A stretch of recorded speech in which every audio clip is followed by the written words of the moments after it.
59 episodes, a fully canon prequel movie, entirely different timelines, special promotional events, compilation films, and we are talking about almost 30 hours of total content. If you're staring at the Jujutsu Kaisen watch screen right now feeling completely overwhelmed, you are definitely not alone. You've got manga readers screaming at you to do one thing, TikTok telling you another, and the streaming platforms themselves just automatically queuing up episodes in whatever order they want. It creates an absolute mess for new viewers trying to jump in. You've probably been putting it off, haven't you? You pull up the page and immediately see the massive debate everywhere online.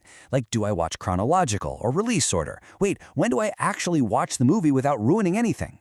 This is exactly where most people get lost, freeze up, and just straight up don't start. The sheer amount of conflicting info is paralyzing. And honestly, nobody wants to invest dozens of hours only to realize they just ruined the biggest plot twists by starting on the wrong episode. But I've got you. By the end of this explainer, you will have the ultimate zero confusion roadmap. We are going to navigate these 30 hours of total aired content with maximum emotional payoff, absolute clarity, and absolutely zero wasted time. You won't just know what to watch, you'll know exactly why you are watching it in that specific order. So, let's get right into it. Before we hit the exact timeline, let's talk about the actual vibe of the show so you know what you're getting into. Jujutsu Kaisen is an incredibly kinetic, dark, supernatural action show built around a genuinely brilliant power system called cursed energy. Here's the thing, it's not just basic magic.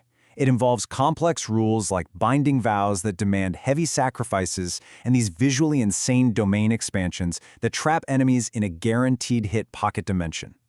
It centers on a core cast that you will instantly care about. Yuji, Megumi, Nobara, and their unbelievably overpowered, arrogant teacher, Gojo. It's gritty, the stakes are ridiculously high, and the animation will literally make your jaw drop to the floor. It's for anyone who wants intense, top-tier battles mixed with genuinely compelling character writing. Getting into the watch order, though, introduces the absolute biggest trap in the entire fandom. If you mess this up, you actively ruin the experience and spoil some of the biggest twists for yourself. You'll end up watching major reveals play out with zero emotional weight because you didn't have the necessary context. And honestly, that is a massive tragedy for a show this incredibly well written. Half the fandom says watch the prequel movie first to keep it strictly chronological. Here is why I completely disagree, and I will fully own this. Release order is vastly superior. Starting with a prequel movie throws off the carefully crafted introductions of our main trio. Watching it chronologically completely ruins the pacing and spoils massive reveals that are meant to blow your mind in Season 2. Stick to the release order. Tell me I'm wrong in the comments if you want, but trust me on this, chronological is a rookie mistake for your first watch. Okay, so here is your definitive roadmap. You start right at the beginning with Season 1. This covers the first 24 episodes. You get the introduction arc, the cursed womb arc, all the way through the incredibly dark death painting arc. I know 24 episodes sounds like a lot. Here's how to think about it. It's a solid 9-hour commitment. This is where you learn the power system and really bond with the main crew. It sets up absolutely everything. Expect a brilliant blend of genuine horror and top-tier shonen action that hooks you immediately. And guys, this is exactly where most people give up or make a massive mistake. You finish Season 1 and the streaming service automatically tries to autoplay Season 2. Do not let it. You have to stop right here. You absolutely must watch the movie Jujutsu Kaisen 0 right now. It is a mandatory 1 hour and 45-minute canon movie. Even though it takes place before Season 1, it focuses heavily on two totally different characters, Yuta Okkotsu and Suguru Gojo. Most people don't realize this, but watching this prequel right here in this exact spot makes the emotional gut punches of the next season hit completely differently. Understanding Gojo's motivations here is basically the skeleton key to the entire franchise, and Yuta becomes incredibly crucial later on. I've watched this entire series, here's my honest take. Skipping this movie leaves you fundamentally lost. Do not skip it. Once you've wrapped up the movie, you are officially cleared to start Season 2. This is another roughly 9-hour ride, spread across 23 episodes. And bro, no way are you ready for what happens here. Season 2 is split into two massive halves. The first 5 episodes cover the hidden inventory and premature death arcs. This is Gojo and Gojo's backstory, taking about 2 hours. Hidden inventory gives you the deep emotional context regarding their relationship that makes what comes next completely devastating. Because once you get through those first 5 episodes, the show becomes something completely different. It pivots into the legendary Shibuya incident for the remaining 18 episodes.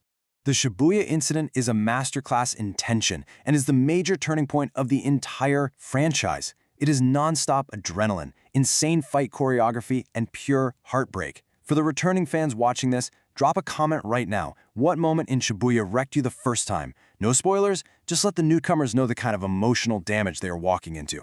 From the absolute wreckage of Shibuya, you immediately roll into Season 3, which just finished airing. This is the Culling Game Part 1.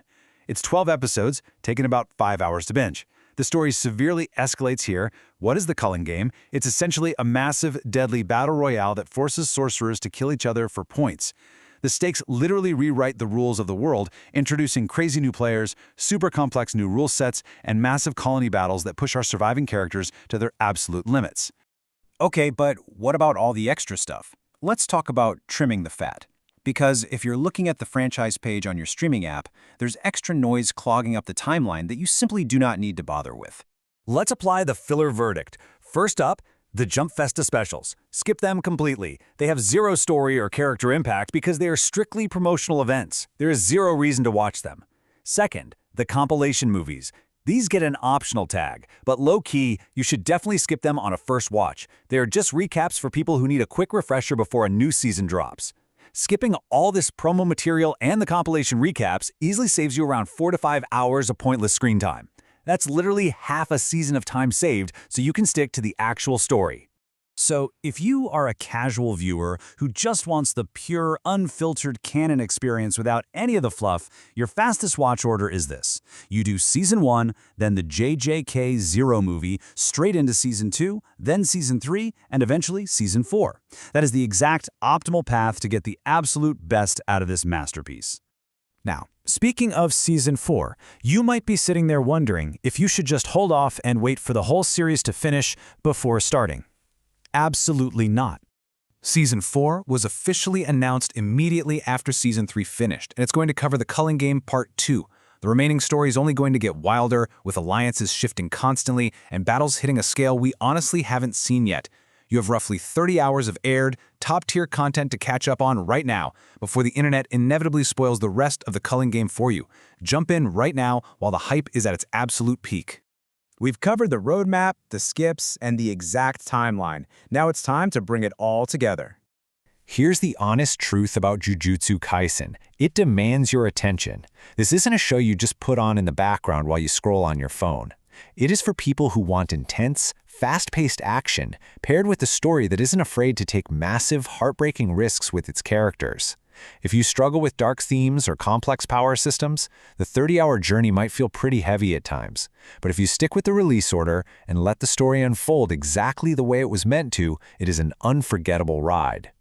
You are about to experience one of the best modern action series out there. But once you see how the creator treats his main characters, you have to ask yourself, in the world of Jujutsu Kaisen, is survival actually worse than death? Drop a comment when you finish Season 1. I want to know your reaction. Subscribe to Zero Anime for episode breakdowns, and I'll see you in the next one.